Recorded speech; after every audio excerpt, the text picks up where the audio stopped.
Wilson Morales from Black Film TV. Hey, David, how's it going? Wilson, what's up, man? Good. Marshall, he's got a lot going on in there. Black Jew, haven't seen that often Just my whole life. on TV. So, Yeah. there's a lot going on in this series that you have to really pay attention to what's really happening out here. Too many actors, too many subplots. What was it that got you to say yes to taking on this role? I thought the scripts were really great. I thought the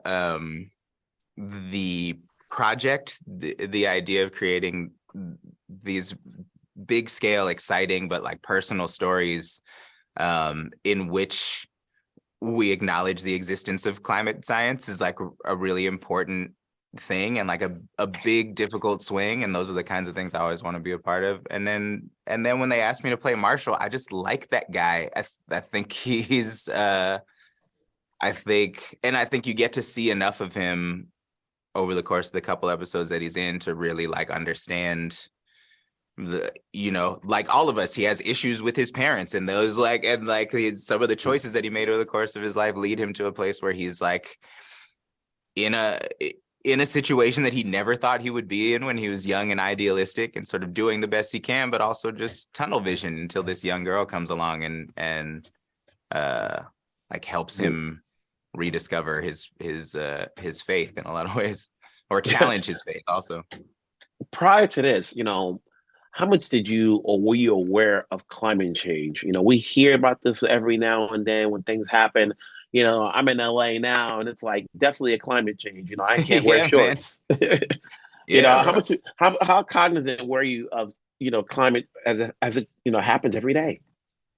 I mean, pretty cognizant, I think, but also not very active. I Mhm. mean, like I definitely grew up recycling. I like a part of that, like that. So that those kinds of things feel second nature to me. But also the ways that we do that in the States aren't necessarily very effective. And so like, I've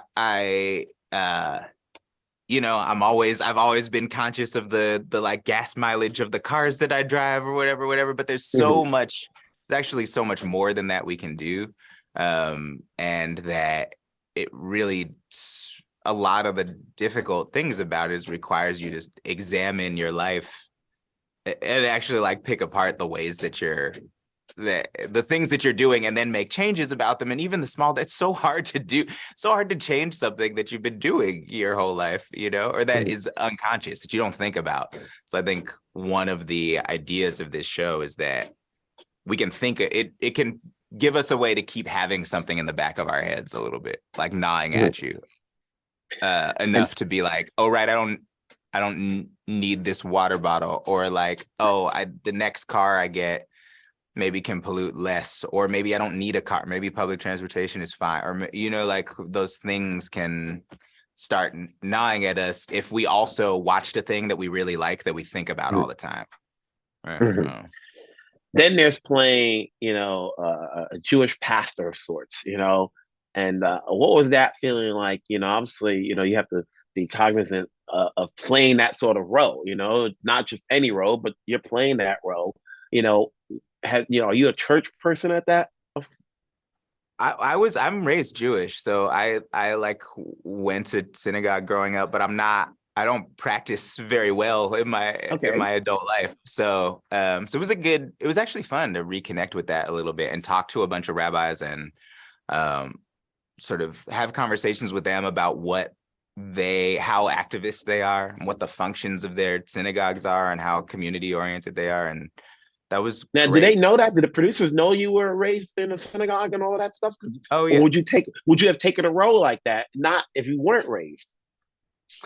That's an interesting question. I'm not sure. I mean, I would, if someone asked me to play a pastor, I probably would, Well, pastor's So, and one thing, a Jewish pastor's another.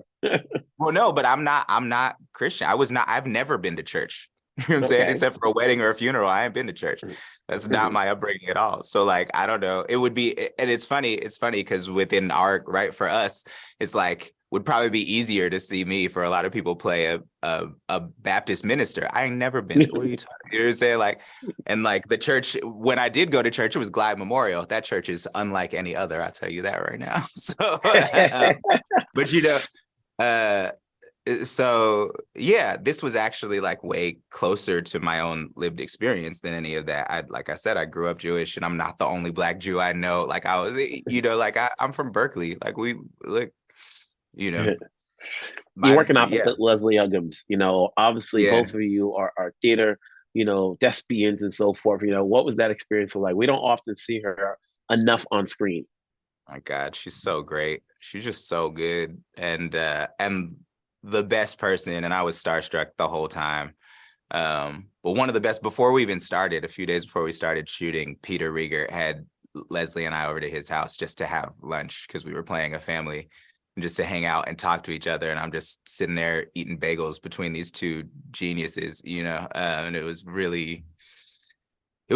I just tried to hang out and soak up as much game as possible. You know, she's been doing it. She has so many great stories, you know, from the theater days, even like she's been doing it since she was a kid too. So just like, yeah, she's been around everybody and knows everybody and like has stories about working with everybody. And that's my favorite thing about working with old actors who have been doing it for longer than me is just, I just try to shut up and sit next to them as much as possible. And then like occasionally ask a question like, do you ever remember a time when, and just hopefully they just start talking, you know? Now with this show, obviously there's different storylines going on. And I always say, yes, there's a glut of programs these days, cable, network, streaming. If you could decide to go to the movie theater, you know, what's going to get an audience to watch this? Obviously, there's so many actors in this particular series. You know, you can easily say, oh, I just want to see the parts David in, or I want to see the part that so-and-so's in.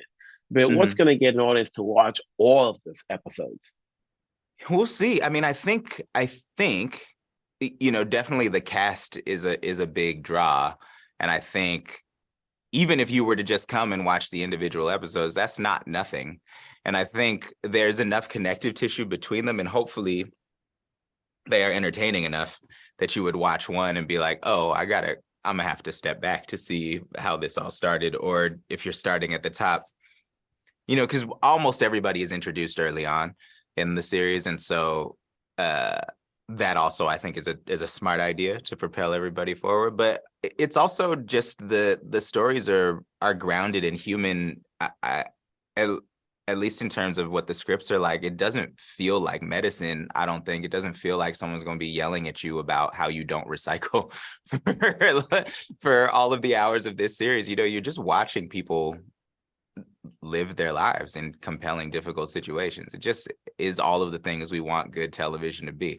High production value, great cast, really good scripts, really personal stories that I think most people will be able to see themselves in somebody over the course of this series. So that's, you know, before I let you go, are you upset that, you know, you couldn't finish the run for Snowpiercer? I mean, I finished. I finished my work. You got to ask them about when anybody will see it. But we shot all of season 4, bro. You know, so at the end of the day, you know, what's going to get you to say yes to any projects you take from here on out? What's the selling factor? What is it? The role? Is it the script? Is it a location? Or is it the time frame of what you can do it? Oh, all of it, but mostly, yeah. I mean, I like great words. I like great scripts, and then I like good people. That really is it. Like if there's people who I already know and love and trust, or people who I'm really excited to work with, like that's always for me the thing that gets me going the quickest, because that's making art is just, that's it. The process is what's fun to me. You know, I have a hard time watching myself. I probably won't see most of the things I ever make, but like, so all I have is that experience of working with other people. Well, you did well here. You know, it's good to see you again, working. Keep it going. We'll talk down the road. Thank you.